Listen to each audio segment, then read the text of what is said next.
अभी इसको कथा के बाद थोड़ा सा बोलेंगे, गुनगुनाएंगे। पहले कथा को श्रवण करो, क्योंकि ठाकुर जी की लीलाओं में इतने भजन हैं कि हम गा नहीं पाएंगे। और आप भजनों को श्रवण करो, कथा को श्रवण करो, अपने जीवन को धन्य बनाओ। क्योंकि कलयुग का सत्संग से ही और संतों के संग से ही हमारा जीवन व्यतीत होगा। अगर हमें निरोग रहना है तो हमें ठाकुर जी की सेवा जरूर करनी पड़ती है। क्योंकि कलयुग में, कल भी मैंने शायद बताया था, कलयुग में इतनी जल्दी दवा असर नहीं करेगी जितनी जल्दी ठाकुर जी का आशीर्वाद और संतों का संग और सत्संग की कृपा से जो असर आप पर होगा वो दवाई से असर नहीं होगा। तो ये ठाकुर जी की बाल लीलाएं हैं। आज ठाकुर जी के जन्म उत्सव को मनाते मनाते 6 वर्ष पूरे हुए। उसी 6 वर्ष के बीच में ठाकुर जी का नामकरण हुआ। गर्गाचार्य जी महाराज आए, ठाकुर जी का नामकरण किया। लेकिन इधर बहुत दुख की बात है, यानी जब नंद भवन में खुशी मनाई जा रही थी तो माता रोहिणी जो थी वो अपने दरवाजे के गेट से, जंगला से, यानी नंद भवन को देख रही थी। सभी ब्रजवासी नाच रहे थे, झूम रहे थे और गा रहे थे। लेकिन बात यहाँ तक थी कि माता रोहिणी इसलिए नहीं आई। जब सखियों ने कहा कि बहन, जब नंद बाबा के घर सब खुशी मना रहे हैं और तुम आज अकेली उदास कैसे बैठी, तब माता रोहिणी अपने आंखों से आंसू गिराते हुए कहने लगी, बहन, जब कोई पति प्रदेश जाता है, अगर पतिव्रता नारी होगी तो पति की अपने पतिव्रता धर्म को जरूर निभाएगी। लेकिन पतिव्रता नारी इस कलयुग में 100 में से 80% हैं और 20% नहीं है। और कलयुग को अभी केवल चलते चलते 5000 वर्ष व्यतीत हुए। आज माता रोहिणी जब जंगले से नंद भवन को देख रही तब रुदन करने लगी, रोने लगी और मन में विचार करती हैं कि मेरे पति तो जेल में हैं, तो मुझे ये खुशी अच्छी लग रही है, पर खुशी भी है और दुख भी है। और जब खुशी के आंसू होंगे और या दुख के आंसू होंगे, दोनों में फर्क होगा। अब कैसे पहचानोगे कि खुशी के आंसू में फर्क क्या होगा और दुख के आंसुओं में फर्क क्या होगा? कैसे पता चलेगा? जो खुशी के आंसू होंगे वो एकदम ठंडे होंगे और जो दुख के आंसू होंगे वो खौलता हुआ पानी जैसे होता है, गर्म पानी, वैसे आंसू होंगे। आप कभी भी ट्राई करके देखना। लेकिन माता रोहिणी आज नंद भवन की तरफ देख करके, लाला के जन्म उत्सव को देख करके तो खुश हो रही हैं, लेकिन अपने पति के याद में वो रो रही है। और ये भी कहती हैं, अगर मैं लाला के जन्मदिन के खुशी में या नंद भवन में प्रवेश कर गई तो ये संसार आने वाले समय में सभी ताने मारेंगे। जैसे भगवान भोलेनाथ ने माता सती को मना किया था पिता के घर जाने के लिए, इसीलिए माता सती ने भगवान भोलेनाथ की बात नहीं मानी थी, फिर भी वो चली गई थी। क्या हुआ था अंत में? अपने देह का परित्याग कर दिया था। ऐसे ही माता रोहिणी सोचती हैं कि ये संसार में सुख के साथी सब होते हैं और दुख का साथी कोई नहीं होता है। अगर दुख में कोई साथ होता है तो केवल मेरे ठाकुर जी और बिहारी जी होते हैं। और कहा गया है, दुख में सुमिरन सब करें, सुख में करे ना कोई। शोक में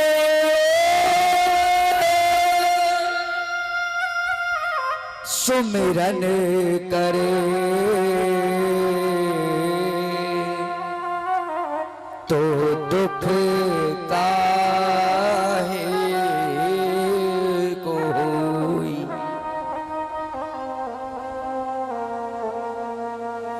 दुख भी मुझे प्यारे हैं,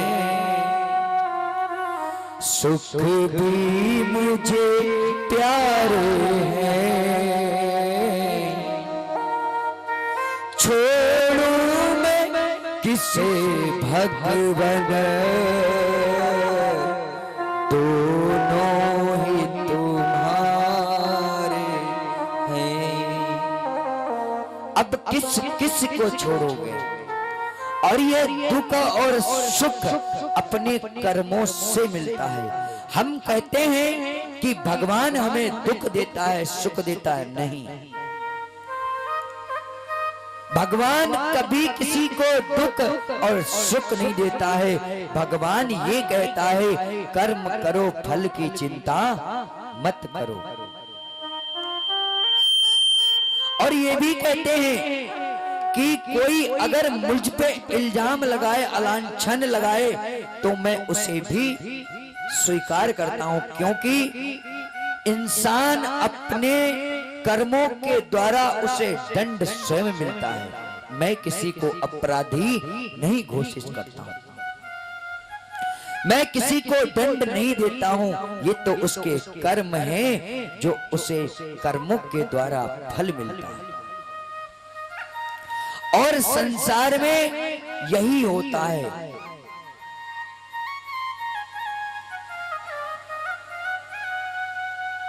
समय के प्रभाव से इंसान बदलता है, और जब इंसान बदल जाएगा पर भगवान कभी नहीं बदलेगा। और जब इंसान दुखी होता है तब वो अपने आस पड़ोसी या रिश्तेदार या घर परिवारों को नहीं बता पाता है, अंदर ही अंदर बिल्कुल जलता रहता है। दर्द किसी को दिखाऊं कन्हैया, कोई हमदर्द तुम सा नहीं।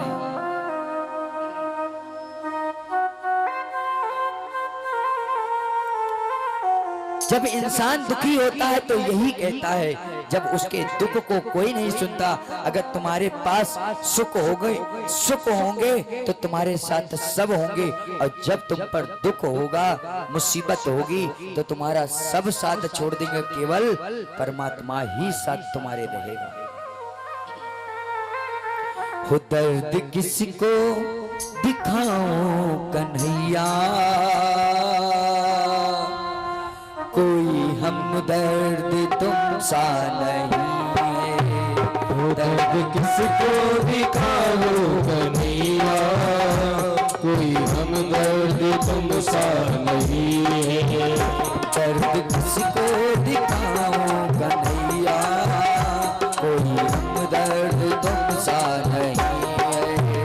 दर्द किसको दिखाऊं कन्हैया, हमदर्द तुम सा नहीं है। भक्त भगवान से कहता है कि प्रभु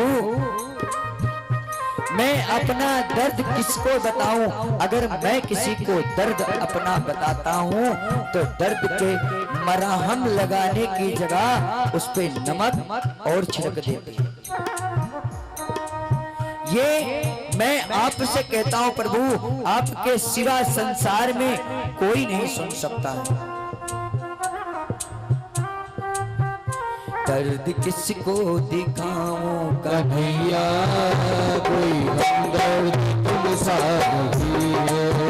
दर्द किसको दिखाऊं कन्हैया, कोई हमदर्द तुम सा नहीं है। वो दर्द किसको दिखाऊं कन्हैया, कोई हमदर्द तुम सा नहीं है। कोई हमदर्द तुम सा नहीं है, कोई हमदर्द तुम सा नहीं है। चाहूं अब कहाँ में कन्हैया, चाहूं अब कहाँ में कन्हैया। कन्हैया कोई हमदर्द तुमसा नहीं है। जाऊं अब कहाँ कन्हैया कोई हमदर्द तुमसा नहीं है।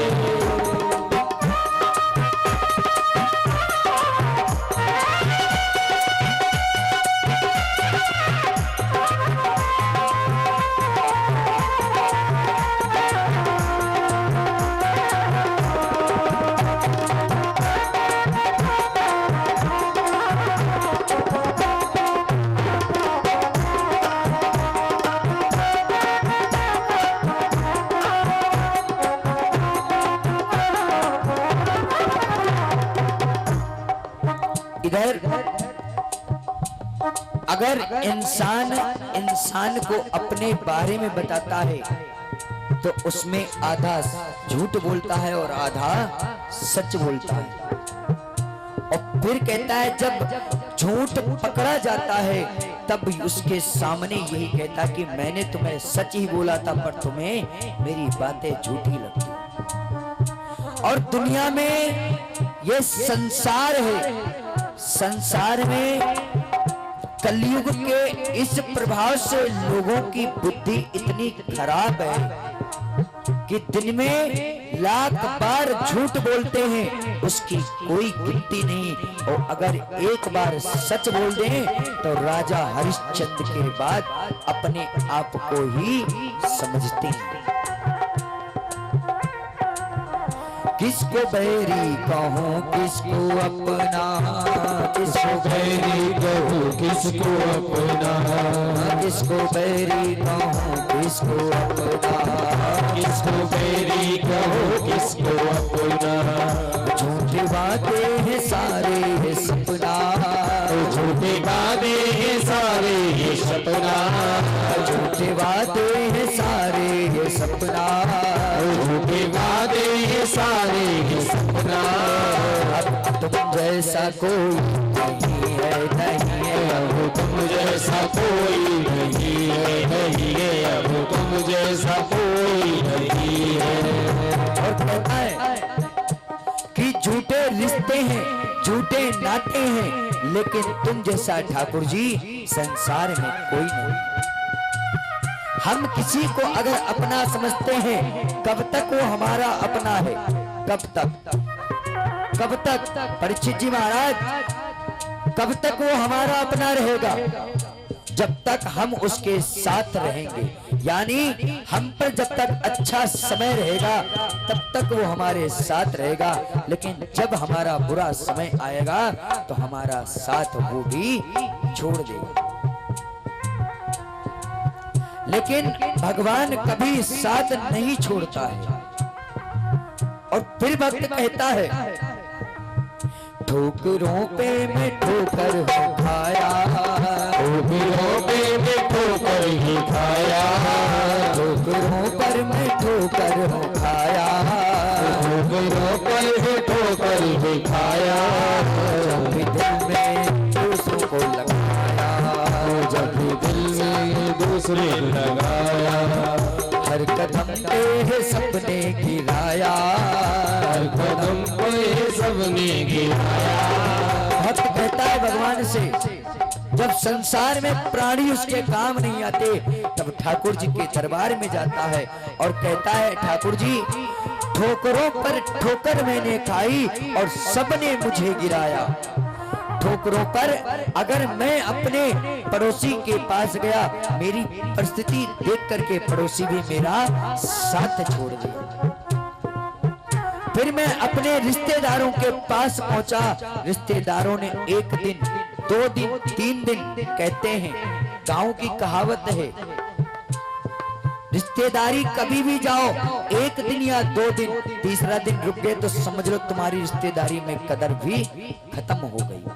यानी रिश्तेदारी 1 दिन निभाओ, 2 दिन निभाओ, कब तक रहोगे रिश्तेदारी में? आज हमारे लिए मेहमान बनकर के आए हो और कल हमारे लिए मेहमान ही रहोगे। अगर परसों रुक गए तो आप हमारे घर में काम करोगे।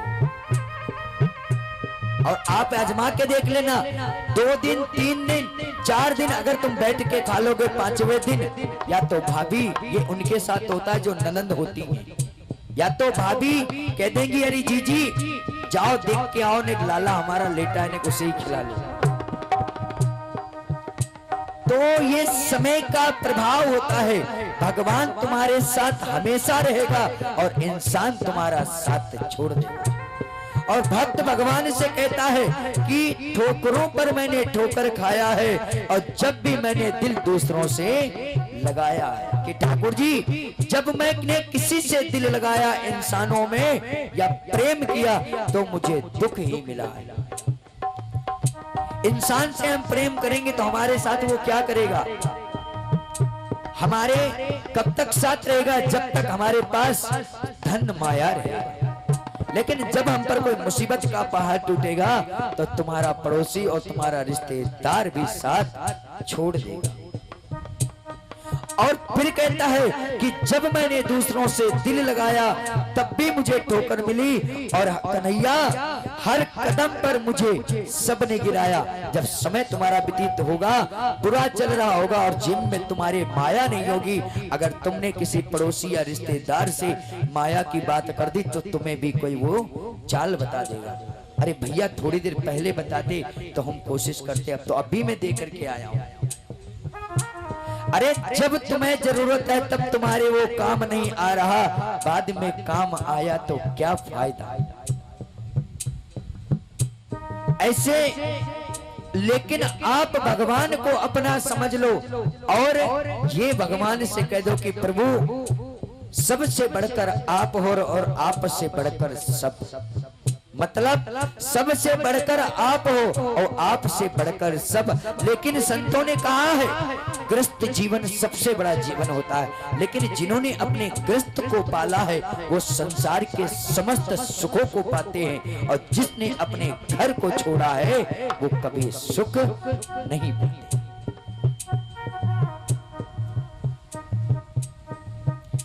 प्रभु से भक्त कहता है कि भगवान मुझे हर दर ठोकर मिली है, लेकिन जब तुम्हारी चौखट पे अपने सर को झुका दिया तो मेरे सर पे कन्हैया तुम्हारा साया आ गया।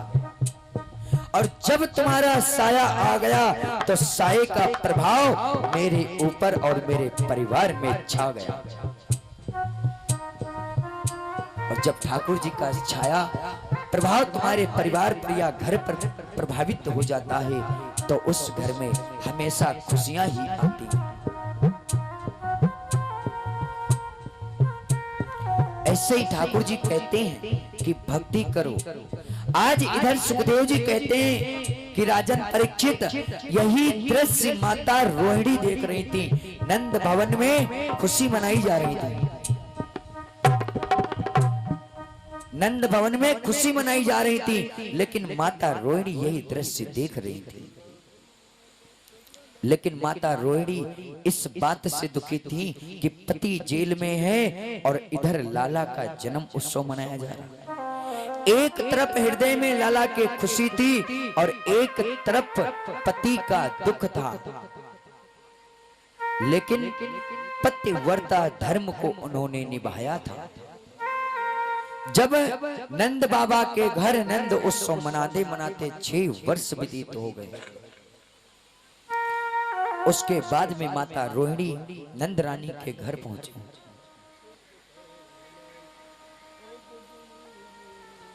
लेकिन जब इधर माता नंद रानी के घर पहुंची, वहां पर महाराज गर्गाचार्य जी आए। आज दोनों पुत्रों का नामकरण हुआ।